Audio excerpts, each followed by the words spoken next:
your team performed this season. Don't dwell on the past. Let Fantasy Insider give you a hand in figuring out what went right and what went wrong with your fantasy team. Who's your league's MVP? And what unsung heroes really gave your team a lift? Tyreek Evans was terrific all season, and Ronnie Beaubois could be the best rookie no one's ever heard of. Rajon Rondo broke the record books and is now considered one of the best point guards in Celtics history. If you are one of the lucky few that still have a fighting chance to bring home the gold ball in your league, we're here to help you set your championship lineup. There's never any trickery when it comes to our Magic men. They get it done. And our Warriors of the Year fought hard all season long. Class is in session, baby, and we're ready to give you a lesson in Fantasy 101. Fantasy Insider coming at you for the last time this year, right now.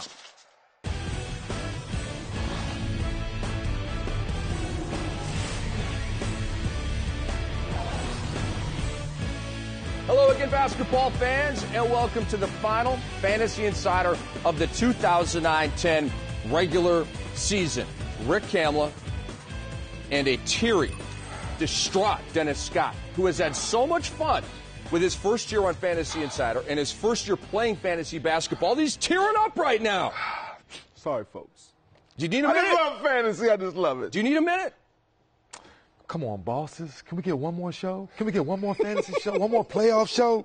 Come on, big bosses. You want an encore, don't you? Yes. I had too much fun. Maybe depending on how we do in this show today, they come up with an encore presentation. If not, this is it, y'all. And we are here on the cusp of championship week in fantasy basketball. Later in the show, we're going to talk about Iguodala, Steven Jackson, LeBron James, George Hill, Andrew Brown, all kinds of guys you have question marks about coming in to this week. But first, Dennis and I are going to talk about three things that we learned this season. Tyreek Evans. Yes. To me, this is what I learned about him. I knew he was good. Yes. He is going to win a championship at some point in the NBA. That's what I think about this guy and how good he is because of what he has done as a rookie, taking over games. He's going 25-5. You see the history right there. It's only been done 3 previous times in NBA history. And right now, LeBron and Kobe are the only other guys in the NBA running at 25-5. And to add to this list, folks, he's a stud. When he first come in this year, we didn't know if he was a point guard, he was your 2 guard. The bottom line is he can run your team. And like you said, Rick, as long as you put the right people around him, I see him battling LeBron and some other guys for a championship for many years to come. And think about this. Gavin Maloof recently said in a radio interview, quote, "We have our LeBron. We have our Kobe. It's Tyreek Evans. This guy's that good." I'm not mad at him saying that. Not at all, because what he's been doing all year long, 25-5, only 2 other guys have been doing their all-stars. And the bottom line, his natural feel for the game, something that coaches cannot teach. When he's out there playing, getting steals, getting those loose rebounds, and now you're proving that he's one of the best in the game. I'll be surprised if next year he is not an all-star, and I realize that's going out on a limb with all the thickness of the guards in the Western Conference. I just think it's going to be tough to keep him off that team next year. We move on now with another guard.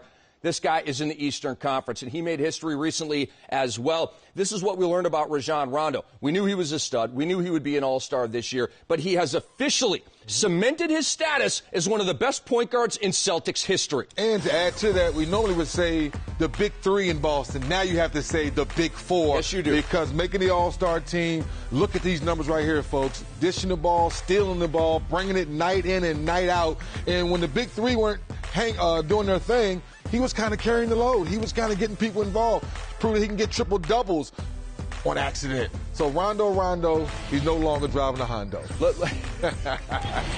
me ask you this question. Who is the most important Celtic to play well in terms of improving their chances of winning? Is it Pierce? Is it KG? Is it Ray? Or is it Rondo setting the whole thing up? It used to be Paul Pierce, but now it's Rondo. I think it's Rondo now. It's Rondo hands down because on the defensive end, he's going to get out there and cause havoc. He's going to share the basketball. He's going to get out there and push it. Even though we don't give him credit for his jump shot, even that's gotten better this year. Pierce is definitely still the money guy. Ray is the second option in crunch time. We all know that. But I'm just saying, if Rondo's having a bad game, the Celtics usually have a bad game. And when he's diming like 14, 15, the Celtics usually win that game. He's their barometer. One last thing that we learned about this season, and by the way, for more on this, I've got like a long list of things I learned on this season. Check it out on Rick's Rant on NBA.com. It'll be up there later today on Monday. Chase Budinger, okay, to me had the dunk of the year. The follow flush where he hung for a day and a half, to me, I didn't know anything about this guy's game. I'll be perfectly honest with you. I knew he was an athlete. I knew he was a volleyball player. I did not know he could dunk like this. I did not know he could shoot like this. Fantastic steal in the second round for the Rockets, but I think he needs to be in the field for the 2011 dunk contest. That's where I'm going with this. I like your thinking, and for these 4 guys right here should be in next year's dunk contest. Chase, hands down, his biggest surprise. Will Bynum showed that he could dunk on 7-footers. But Derrick Rose, yes, sir. If he's not in the dunk contest next year, I will hop on a plane in Chicago and say, young man, what is your problem? Jim Miller, show everybody what Dennis is talking about. Ooh, Drazen, what are you thinking about? You don't have cable. How can that guy not be in the dunk contest? Derek, please say yes. And then Chase Budinger against the Boston Celtics. Watch him hang. Oh, he put his hip on Big Baby's lip and then said, let me have some lunch and chill out for a minute with some dip. And you got to have a little guy in the dunk contest. Look at Bynum. On a 7-footer? You kidding me? Now, this kid right here, oh, my goodness. He should have been in it this year. See, all those guys right there, they have hops. Some of us, we just have hopes of jumping that high.